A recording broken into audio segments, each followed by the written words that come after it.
Welcome to the Time for a Reset podcast, the podcast where I, Paul Frampton, interview senior marketers on the big issues of the day and the thing that they want to see reset with an ever-changing landscape. Welcome back to another episode of Time for a Reset. This morning I'm super excited to have Rory Sutherland with us. Rory doesn't really need an introduction, let's be honest. If you don't know Rory and you work in the advertising and marketing industry, then you probably should look in the mirror. Most recently, some of the literature that Rory's brought to market has been a book called Alchemy, which is about the surprising power of ideas that don't make sense. And I'm sure he'll talk about some of those theories about rational thought isn't always the best way to actually get results. He's also very passionate about transport and the behavioural science around transport and trains and buses. So I believe you also released a book at the end of last year called Transport for Humans, right, Rory? That's right. It's co-written with Pete Dyson. And are we nearly there yet? It's called Transport for Humans, and it's really about the behavioural psychology of transport, because it's one of those cases where, very common cases, where the rational seeming metrics that are used to optimize transport by transport designers and engineers have become really disconnected with what humans care about. That makes total sense. Yeah, no, I'm sure we'll dig into that a bit later. Oh, yeah. So, Rory, I think you've been with Ogilvy for 34 years and you're the vice chair these days. That's right, yes. Yeah, I joined in September 1988, would you believe it? Yeah. Wow, 1988. And Roy's also a TED speaker and speaks at many different events. And he's also just about to launch a course, which I'll talk about at the end, which is to kind of try and help kind of different levels of marketeers and people in agencies upskill themselves in marketing. So that's called Mad Masters. We'll come back to it at the end. So without further ado, Rory, I'd love to jump into the first question that I always ask, which is, if you had a magic wand or a button that said reset, what would you hit in the marketing discipline or marketing industry? I mean, a couple of things, I suppose.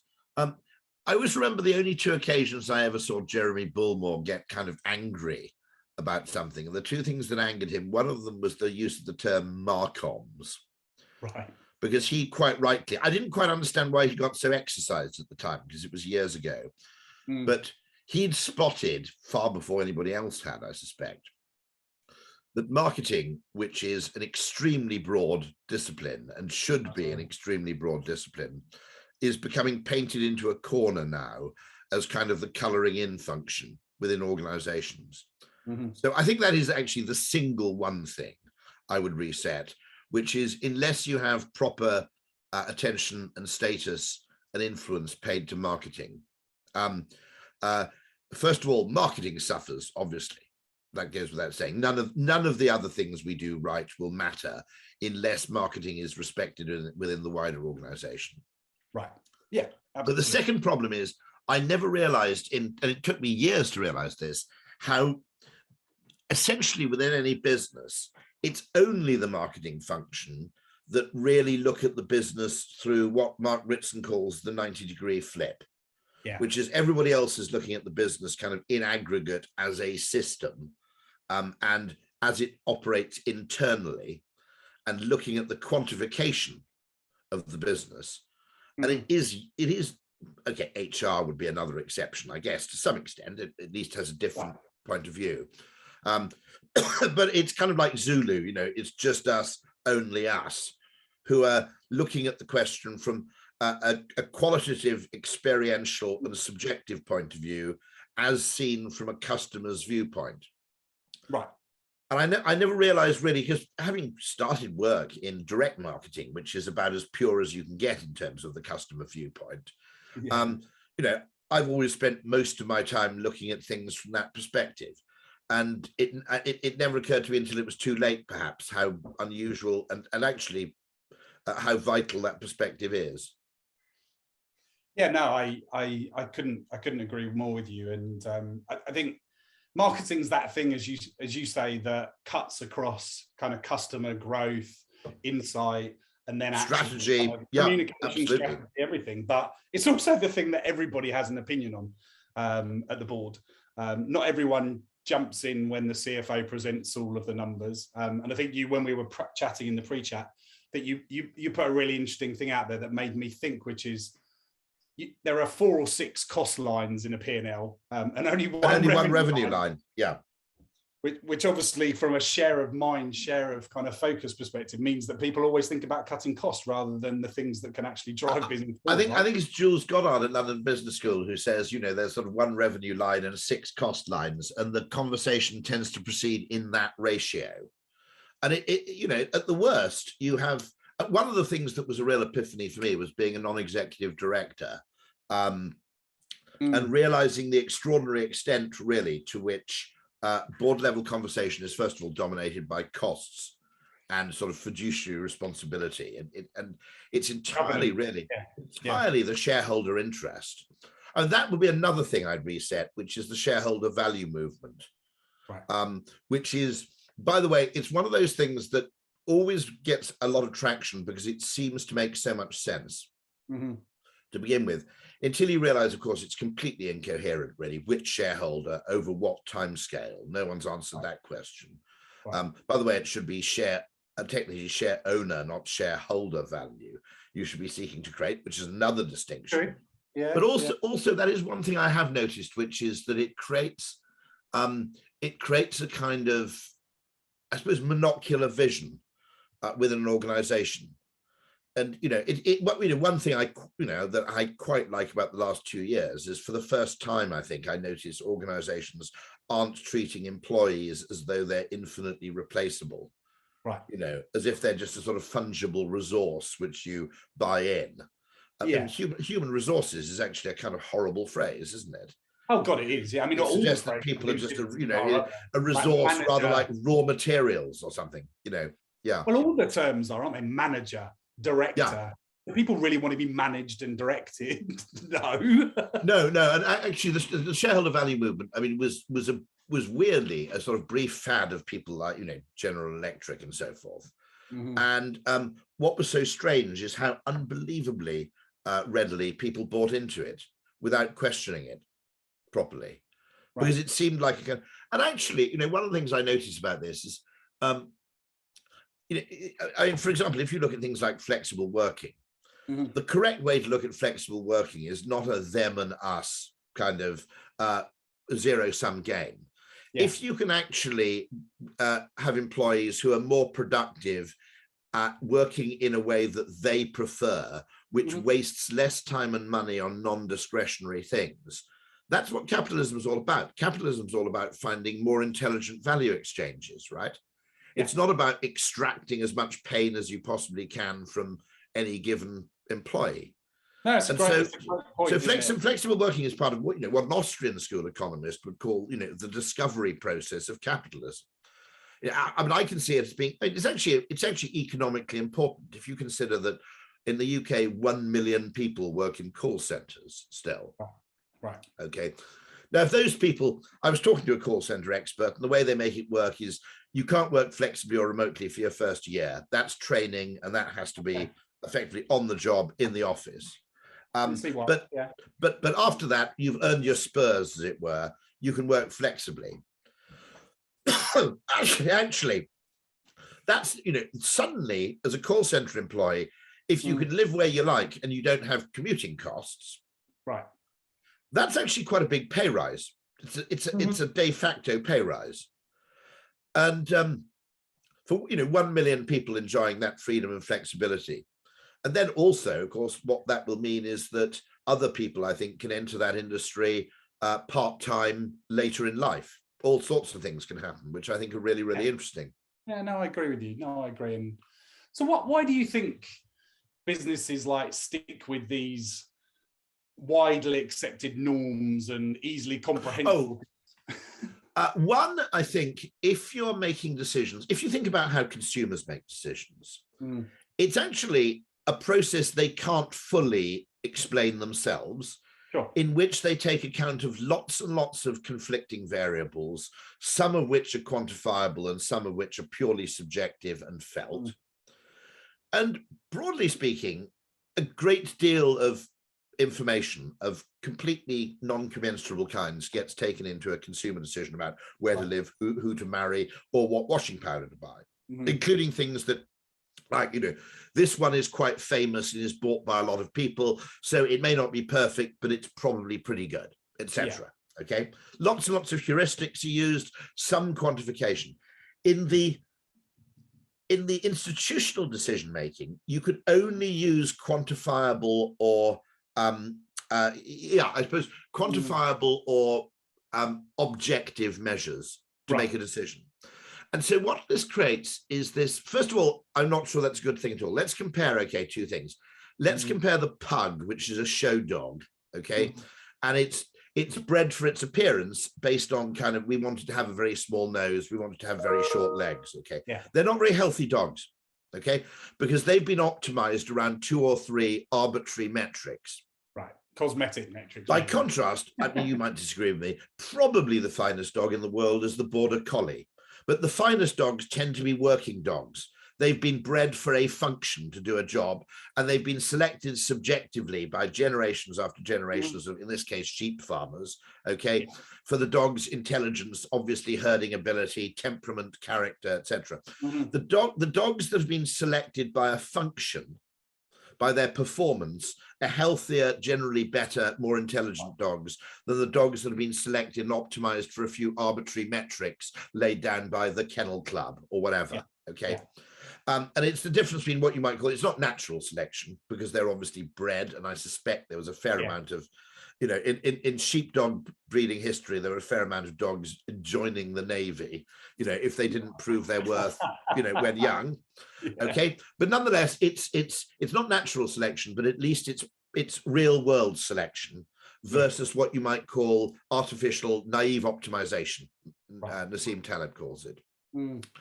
And, you know, those show dogs are effectively naively optimized around 3 or 4 measures of, you know, floppy ears or whatever it may be, you know, short tail, whatever, you know, that kind of arbitrary shit. You know, shepherd doesn't give a shit what his dog's tail looks like. Okay, no, it's got to be. He's not using those kind of kennel club arbitrary measures.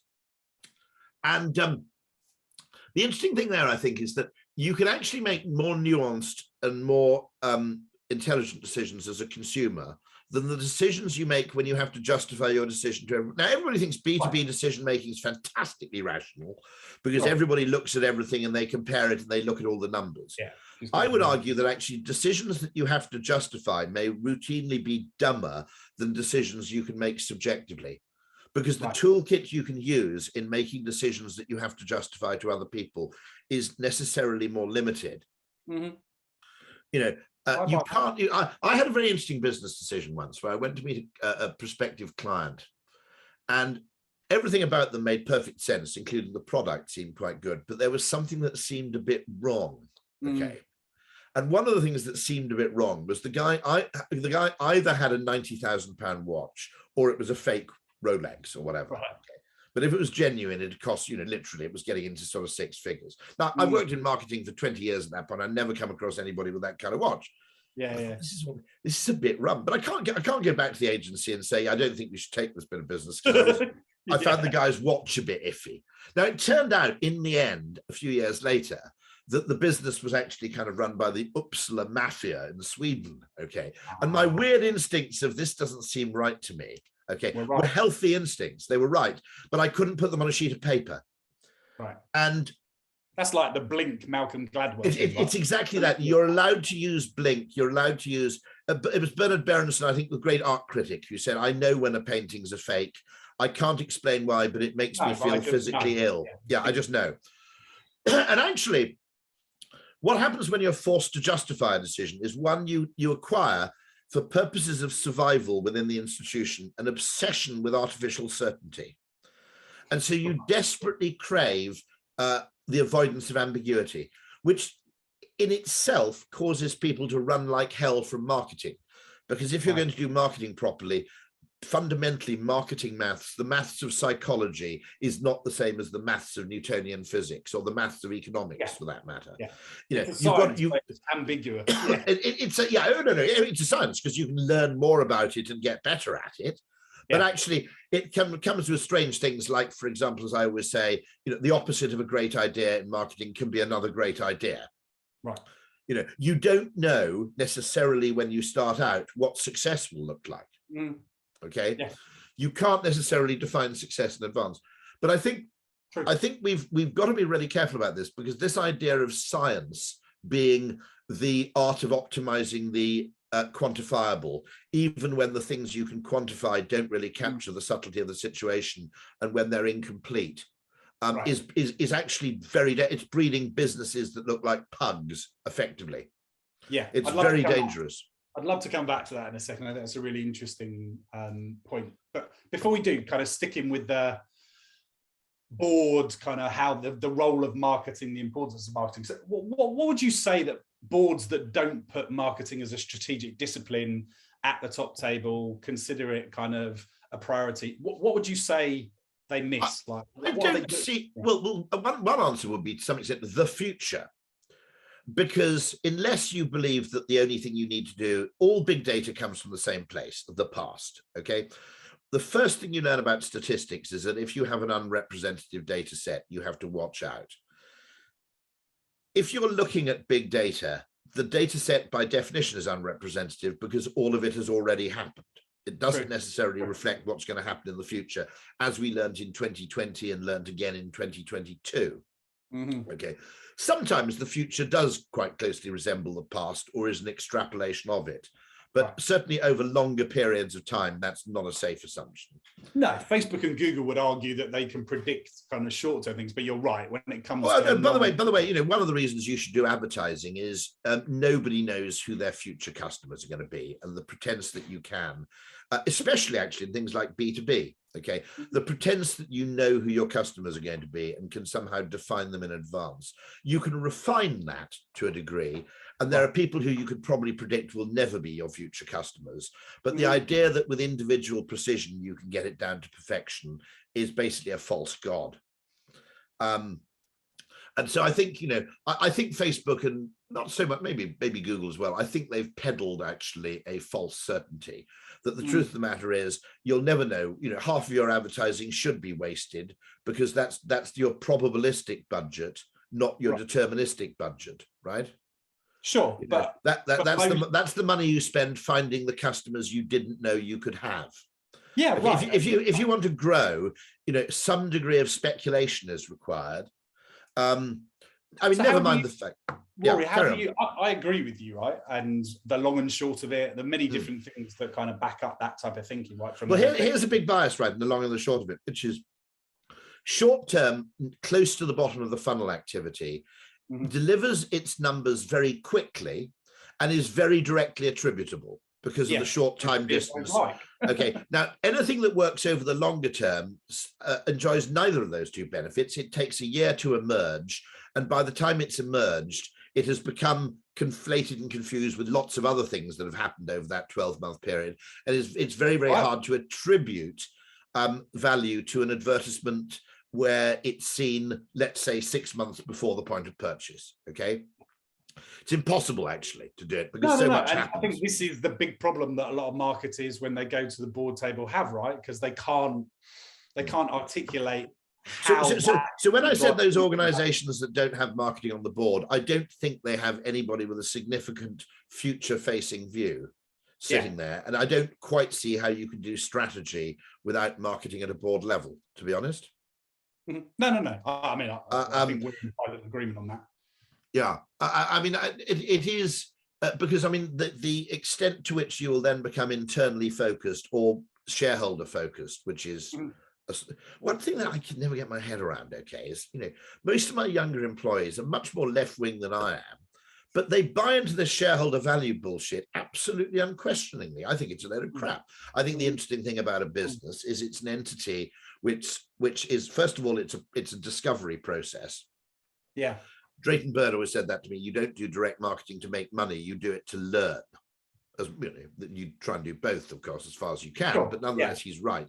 And secondly, it's an interesting triangulation of the interests of investors, employees, and customers, arguably finding new ways of creating value for all three simultaneously. Okay. Right.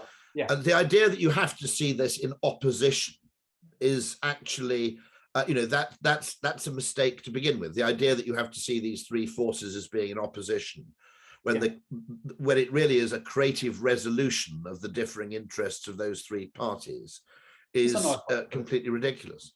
No, it's a really good way to put it. But don't people struggle to be able to balance even two things, let alone three things? People seem to have an intrinsic challenge with. Yeah, no. Well, this is John Cleese was saying this yesterday, which is that people desperately flee ambiguity.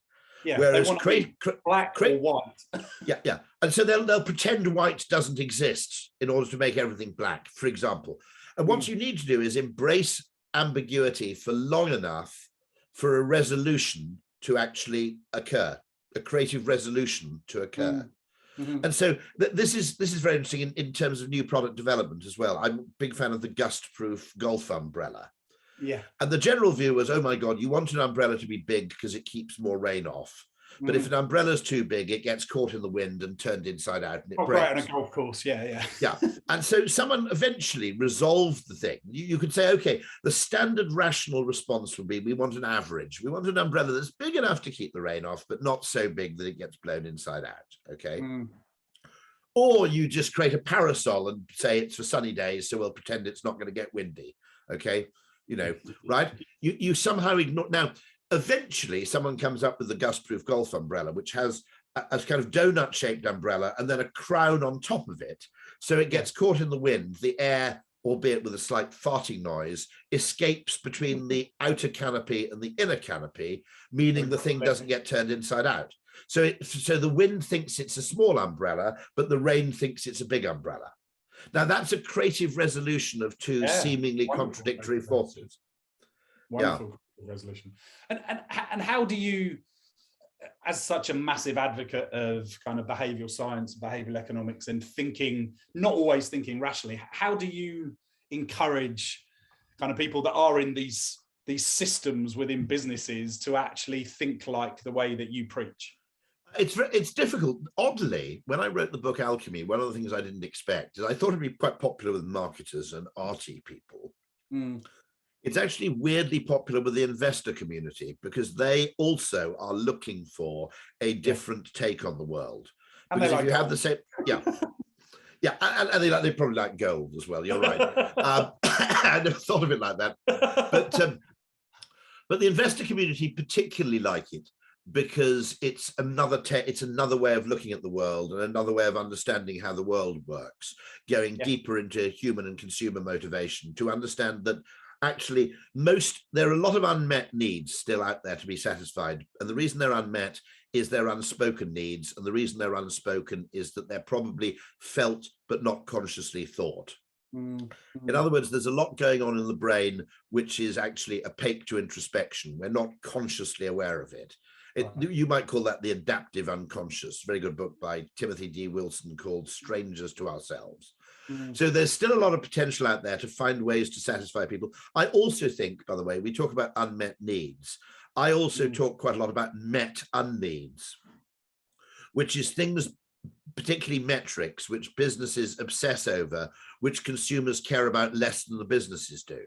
And that's why I wrote partly the transport book, because I thought that all of transport is over-optimized around speed.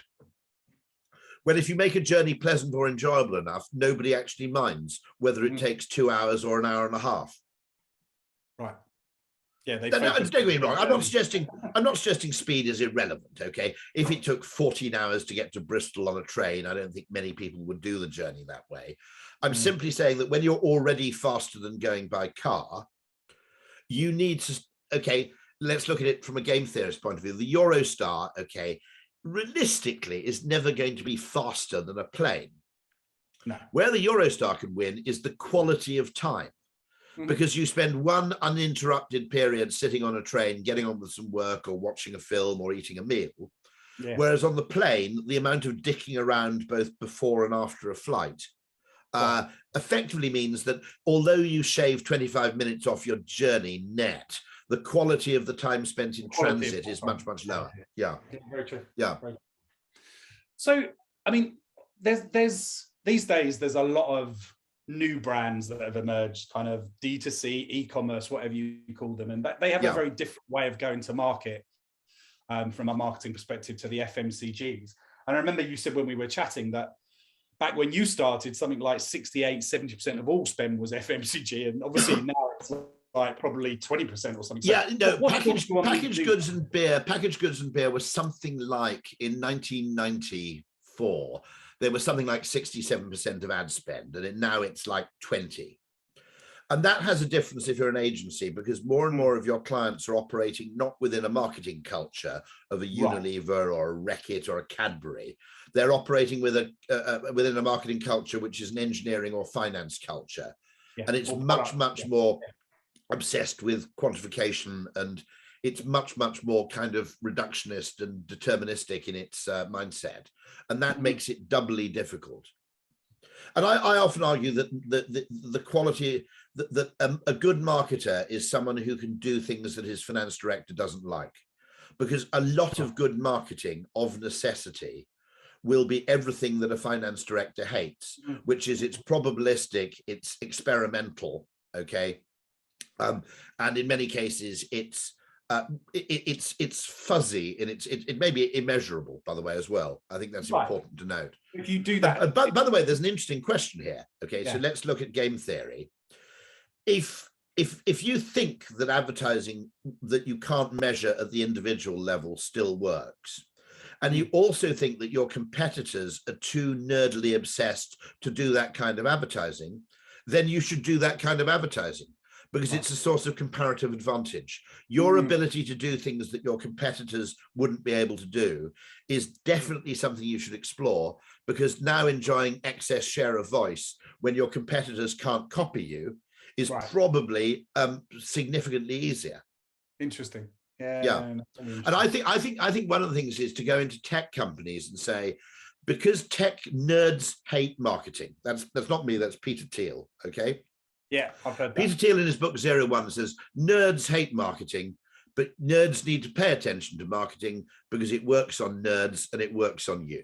It works very well on nerds, actually. It works extremely well on nerds. Nerds are actually totally susceptible to it. They're just in denial about its effects. And so if you're a nerd business and all your competitors are nerds, do marketing, because your competitors, your nerdy competitors, won't do it, even if you proved it worked, okay? A lot of nerd businesses still wouldn't do it, because deep down their status derives from their engineering ability, and they see marketing as cheating. Right. They have this nerd fantasy that you have to outcode your competitors, and that's where your status. Marketing's only necessary when you've got a bad product, right? And yet Amazon's now the biggest spender in advertising in the world. Yeah, I'd also say marketing's only unnecessary when you have an unnatural network monopoly. I mean, Amazon is a highly unrealistic company, by the way, because most of its activities don't have to make money. In other words, they simply have to break even. And that's a very, very unusual position to be in. Right, because they make money in so much money in some of the other parts, right? Well, no, I mean, also because Bezos sold the shareholders on the idea that you shouldn't make money, you should reinvest it in the business. Oh, is that right? I didn't know that. Yeah. And so as a result, it operates under highly unusual conditions, it's fair to say. You know, because he's one of the people, if you think about it, if you're in a tech world, you get a pass from investors on experimentation and failure and on not making a profit. You get a kind of hall pass from your investors, which nobody in the non-tech world enjoys to anything like the same degree, if at all. Yeah. So I talk about this quite regularly with some of my friends that are in kind of the finance industry or management consultancies around the valuation of companies and the fact that there is no sight to profitability for many of them. I'd love your... Well, no, and also, I never thought of it like this until I read an article by Roger L. Martin, who's a bit of a guru of mine. And he made the point that exaggerated tech valuations are actually a disaster for the businesses, because in order to justify their valuation, they have to develop plans for growth, which in some cases are actually deeply destructive. Yeah, right. You know, there are lots and lots of businesses which would have been extremely beautiful, very profitable businesses if they'd been allowed to be less ambitious. Right, and they create toxic cultures, don't they? I mean, look at Uber and many others that have created that unrealistic expectation on people, and the human capital thing gets totally lost in a business that's apparently meant to actually allow human capital to be more kind of creative and more kind of connected. It's an interesting question about whether Amazon is unassailable. In other words, is this simply a network effect? Yeah. Or where are there weak spots? And there are always weak spots, by the way, because you can't cover the waterfront, much as you might try. Right. One weak spot would be undoubtedly in premium goods, premium fashion. So that's why you see Net-a-Porter. That's why you see the Outnet. That's why you see Selfridges.com being successful. Amazon's never going to do experiential commerce well, are they? They're a logistics business. And they don't really know. I mean, actually, very few people in e-commerce do merchandising well. In other words, they've fallen in love with this grid system where every product is as important as every other product, and you compare every product. Now, everybody who's a retailer knows there are products you put on a pedestal, and there are products you put on a shelf, and there are products you keep in a drawer. But online retailers don't really seem to understand this, and they don't really understand how you can generate. Partly because in some cases they're not really interested in premiumization. They're not really interested in enhancing the margin. They're just interested in volume growth. So and they'll eventually have to learn how to do that, by the way. No, I agree. And I find the whole the thing around how does logistics e-commerce move to experiential kind of commerce. Yeah. And like some people talk about Web3 as a potential for that changing, where actually brands can be built in the metaverse. Or and obviously people are going to be talking about the metaverse in that way. I mean, to be honest, I think you can do it through 2D design. I just don't think anybody has. Right. So what do you think of Web3? Like, what's your do you know what I'm focusing on at the moment? I'm focusing on video conferencing, because I think particularly in B2B, but in large areas like the healthcare space, I think it's a game changer for service industry productivity. And I think nobody's noticed because they're making the wrong comparisons. Okay. What they're saying is, how does a video meeting compare to an ordinary meeting? And there one has to admit that it's slightly worse. Okay. On the other hand, if you look at the opportunity cost, which happens when you demand that every single meeting has to be co-located, okay, you see a completely different thing. Now, one of the reasons nobody's talking about it is it's very old technology. Yeah, it's very old technology, but the pandemic gave the entire world a crash course in using it. Yeah. So the mobile phone is actually a very old technology. You know, if you go back, my father had a business partner for a time. The car phone, the car phone existed in the 1970s. Yeah. You had to have, it was radio done, and you had to say, okay, can you put me through to this number, please? But it was possible to make a phone call in your car. Okay. Now, the point that, first of all, I think that people will start to make really good hardware around video calling. And I think that's a gap in the market. I think that the technology will continue to improve, but it's already good enough. Okay. It's crossed the threshold of shittiness. And I think it crossed that in about 2015, 2016. Okay, WebEx, Zoom, and Blue Jeans, and a few other players like that finally got this. Actually, not only the technology, they got the psychology right. They didn't try and model it on a phone call, which is intrusive, which doesn't work in a business setting. Nobody in business phones each other up anymore unplanned. Okay, much. Very true. Yeah. Although it feels like some of them are maybe taking it to that dangerous place you talked about earlier, which is use the analytics to see how engaged different people on a call are. I've seen that. I've actually been on calls where that happens. Yeah. Yeah, I mean, I can see that the HR team and leadership would love that, but it feels a bit draconian, doesn't it? And a little bit like Big Brother-esque. But my point is, this is actually a huge. This is potentially an extraordinarily important technology because it frees people from location. And I'm a Georgist, which he's a weird 19th century American economist. And Henry George believed that one of the problems with capitalism was that as soon as you had any business activity that depended on its location for its performance, the landowners tended to make more money than the entrepreneurs did. Right. Which is happening in Silicon Valley, I suspect, by the way. And so any technology that frees you from the tyranny of location, okay, or the tyranny of transport costs and time to some extent, is probably much more economically beneficial than we think. But also, I mean, I think there's a great paper, I'll recommend this to your viewers. It's by Noah Smith, and it's a Medium post, I think, by Noah Smith, and it's called Distributed Service Sector Productivity. Okay. And he makes the point that there's a famous paper in economics which said that the benefits in productivity of the electric motor were only really delivered when businesses realized that without steam, you didn't have to put everything in the same place and run it off one bloody big engine. And for years, all they did was replace a steam engine with an electric motor, and it didn't really benefit anybody very much. Okay, it was small benefits, but trivial. It was only when they said, no, we need lots of machines with lots of little motors, and they don't all have to be in the same place. In fact, they don't even have to be in the same country. That was when you got the real gains. Okay, and the same thing, I think, and it annoys me because I would take this to the extent where I think that an advertising agency should reinvent its business around this technology.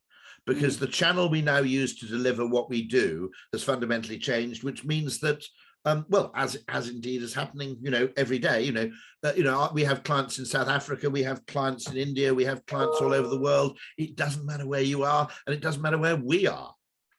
Right, PowerPoint's not the most progressive way to well, no, I mean, idea, is it? No, absolutely. I mean, that's it's quite an interesting idea, which is why we're still making PowerPoint decks when we could be making films, for example. Right. And all I'm saying is the reason I'm not talking about web, I think there's a natural tendency for everybody to want to keep talking about things that are 5 or 6 years out. And the reason I say that, it's not that the technology is 5 or 6 years out, it's just that mainstream adoption is slow. Okay, it's a sigmoid curve. It's a bloody sigmoid curve. And so, okay, and also sometimes, by the way, mainstream adoption falls off very, very quickly. I'm old enough to remember Second Life. That was a massive fad for about a year, right? Bebo as well. What was that fashion brand that Boohoo. Yeah, there was the other. Boohoo was an extraordinary kind of comet. Yeah. So look, Rory, we could talk all day. I'm really enjoying this conversation, but I'm conscious that we should probably start to bring it to a close. So I'd love, given loads of people are listening to you and thinking, Rory's a genius. He reads. I'm not. No. The only thing I do is and it probably arises from actually a disability or from ignorance, which is I just tend to look at business processes and problems in a different angle.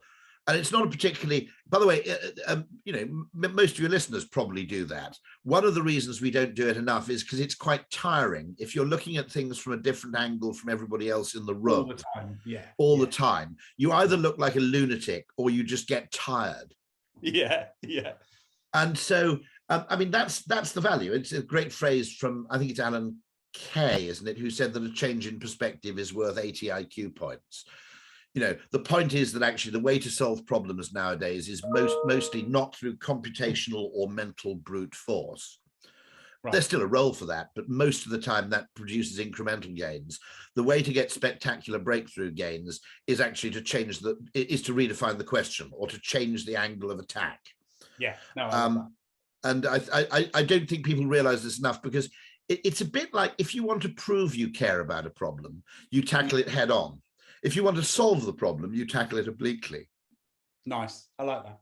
Yeah. So with the people are going to think that you're able to kind of absorb and kind of process some of this stuff more than they will, right? So I'd love for people to hear some of the things that you're working on, trying to still get your head round. What does Rory Sutherland spend his time trying to get better at? Effectively, there is always room to progress and learn, because behavioral science is kind of fractal. The deeper you go into it, it reveals different things at different scales, if you like. And some of those patterns, what interests me about the fractal nature is sometimes the trick is to get really trivial, because the patterns that emerge at a small level, the trivial level, also have effects and recurrences at a kind of mega level. One thing that does preoccupy me is environmentalism, where I think that I don't think anybody has developed or designed a choice architecture for sustainable behavior for consumers. They basically said to consumers, you need to stop doing everything, you need to stop doing it now, and you all need to do it simultaneously. Right. Now, it's a completely unrealistic ask, okay? Because Right. Here's a case in point. Okay. What we need to do is give people a menu of options from which everybody chooses a reasonable number of new behaviors, some of which, by the way, will probably be completely voluntary and preferred. Not all of them will involve sacrifice. I think there's an element actually where, quite a lot of people were grateful for not having to travel on business so much. Okay. Oh, absolutely. Totally. I think quite a lot of people are grateful for spending more time at home. Family, introverts, I think, were always particularly cruelly treated by business culture beforehand. Creative people also benefit actually through being able to what I call hack their environment. In other words, as a creative person in what setting you tend to generate the best work. And the open plan office gives you no control over that context. But I'm very, very interested in that question, which is, I find an extraordinary kind of gap in environmental thinking, which is how do we get to the change in energy consumption that we require? Do you remember that wonderful story, okay, from, I think it was the Sainsbury's pitch, and it was a young planner at Abbott Mead Vickers. And the Sainsbury's business target was they needed to increase sales by X billion over so many years. Right.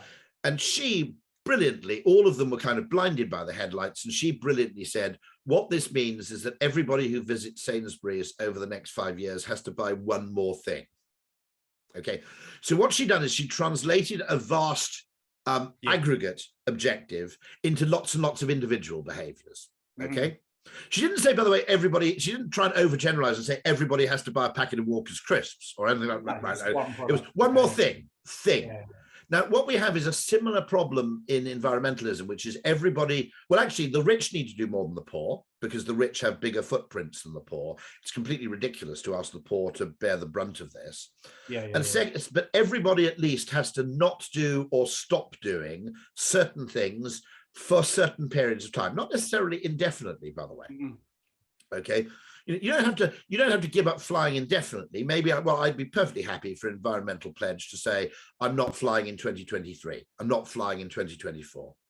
And then I can just say that someone says, we'd like Rory to give a talk in Latvia on, so and so. They're terribly sorry, Rory's having a no-fly year, like a fallow year in farming. Okay. And there's always video conferencing, Rory, right? No, that's now possible. No, absolutely. Totally right. Okay. And, don't buy any clothes for a year. Go plant-free. Go meat-free, so plant-free, a bit weird. Go meat-free 1 month in every 2, whatever, okay? And if you've got if you broke it down into a series of behavior, some of them can be quite trivial, put your dishwasher on late at night rather than in the middle of the day, okay? And if you aggregated all those behaviors, first of all, you wouldn't need everybody to do them because, first of all, when enough people do something, you create a social norm which makes it acceptable for other people to do it, okay? We're a herd species. And you don't need everybody to do it all the time. So I'll give you an example. Okay, Caroline Lucas, head of the Green Party, I think once a year or maybe once every 2 years flies to New York. You see, and everybody goes, "Oh, it's disgusting. You're the head of the Green Party, and yet you're flying across the Atlantic." Well, fact is, okay, her son lives in New York, right? Well, realistically, either he's going to fly and see her, or vice versa. You can't expect people not to see their children. Okay, but what you need to say of Caroline is fine, you can fly to New York, but you've got to do something else. You get your boiler replaced, Caroline, or get a heat pump, right? Okay. And if we can actually translate the aggregate need into an individual, tailorable, customizable ask, then we can make considerable progress. And nobody's done it. I've been ranting about this for ages. No. Well, electric cars also fascinate me, by the way. That's another area of total. Listening to you, it's not that different exercise and diet, right? You can eat badly, but then you've got to eat well to make sure that you level out in the right place. But of course, people don't. So it's still going to lead a lot of nudge behavior, isn't it? That's very astute. You've spotted the fact that health is actually very similar. We ask everybody to adopt as many healthy behaviors as they can, despite the fact that probably 3 of those 15 behaviors will make more difference than the other 12 put together, depending on what the person's likely risk profile is. Okay. In many cases, they told everybody to cut out salt. Actually, salt isn't bad for most people. So it's a fairly small minority of people who are adversely affected by salt. Now, the trouble with that is you're asking people who like salt to quit salt, even though it doesn't benefit them. And eventually, if you ask people to do 15 things, the solution they arrive at is to do none of them. Done it. Yeah, absolutely. Because they're blinded by the headlights. It's a totally unrealistic ask. Yeah. So Rory, two last questions. One, I would love to hear a little bit more about the kind of Mad Masters thing you're doing. And two, if you leave the audience with one last bit of advice to take away from today, that would be wonderful. Right. So Mad Masters is going to kick off, I think, in May, but you can obviously sign up right now because there's actually a discount if you join early. And it's a 12-part kind of educational program organized by the wonderful people who bring you MadFest to generally encourage people. First of all, I think what I hope it does most of all is to make sure that people in marketing regain a sense of their own unique importance. Because I genuinely think that people in marketing have been kind of, to some extent, battered down by the cult of quantification to a point which makes it very difficult for them to do their jobs. And also to become far more confident in creative experimentation, because I think that's something that also tends to suffer under a kind of under the microscope of obsessive, the obsession with attribution, which I think has become deranged. I started off working in direct marketing. I should have warned people about this, okay? Which is the great thing about being able to quantify is you can test and experiment and learn, okay? The bad thing about being able to quantify is over a time, you're never allowed to do anything you can't quantify, even when it makes obvious sense to do so. Right. Yep. So, you know, one of the things I always notice is that, for example, things like sales and customer service call centers, instead of being measured on long-term customer retention and satisfaction as they should be, they have satisfaction. Customer sat is just a hygiene factor, and they're measured on stupid things like the speed of call handling. Yeah. Okay. Which is absolutely possibly an inimical value to the potential value you can create by solving consumer problems very, very well. Right. Okay. It's completely throwing away a much, much bigger opportunity for the call center to genuinely contribute to brand value. Yeah, no, I can see that. So people are going to learn a lot about these type of thinking. And what I hope I do is to both broaden people's conception of where marketing can play. Nice. And broaden people's conception of, you know, we need to get back into price conversations. We need to get back into new product development and innovation, because marketing and innovation are fundamentally the same thing. Okay, there are two ways you can create new value in the marketplace. You can either find out what people want and work out a clever way to make it, or you can work out what you can make and find out a clever way to make people want it. And there's no economic distinction usefully to be made between those two directions of travel. Nice. And one final piece of advice? Marketing is not an optional extra, because human perception is very strange to begin with. It focuses not on what things are objectively, but on what they mean. Meaning is context sensitive. Meaning generates emotion. Emotion drives behavior. Therefore, behavior is context sensitive. Therefore, you can't really, instead of thinking as marketing as an optional extra, it's like the icing on the cake or the cherry on top, increasingly, okay? Instead of thinking it like that, which is, you cannot duck marketing questions, because there is no form of consumer perception of any product, good or service, which is context neutral. Nice. We can't do it. We can't see that way. Just as we don't actually perceive temperature like a thermometer, you know those American weather forecasts where it says feels like, okay? Yeah. Okay, we don't perceive temperature in that way.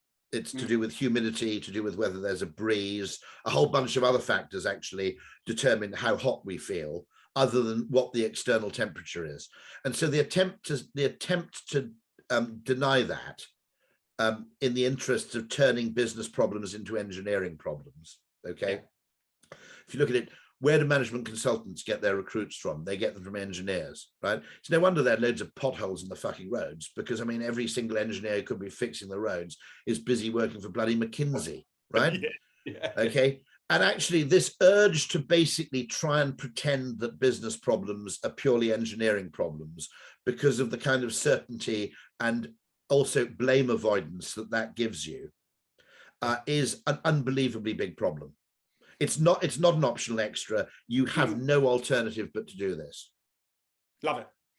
Fantastic, Rory. Well, look, I've always enjoyed talking to you, and you've taken us on a whistle-stop tour of so many things. And like, I think that the thing you've done for a lot of people listening is reminded them of the hugely important kind of discipline that they work in, and inspired them to kind of think about it in a different way, and to think about marketing as this holistic thing, rather than just as Marcomms, as where to understand marketing, you can't understand marketing at the level of marketing. You can't really appreciate it. You have to go up one. You have to go up one to the level of human perception and decision making. And once you've effectively just moved up a little bit, you've moved up a level, a scale, then the necessity for marketing becomes completely apparent and indeed inarguable. But within marketing itself and within the vocabulary of marketing, you'll never actually make sense of marketing. Nice. Well, I can't think of a better place to leave it than that. Apologies to the listeners, there's a few little noises going on. I think one of us didn't left our machine on, probably me. But all that remains is for me to say thank you to Rory. Check out the Mad Masters course. We'll put the link in on the video and the podcast. And yeah, come back for the next episode. Thank you, Rory. Appreciate your time. Always a joy. Thank you very much indeed. Bye-bye.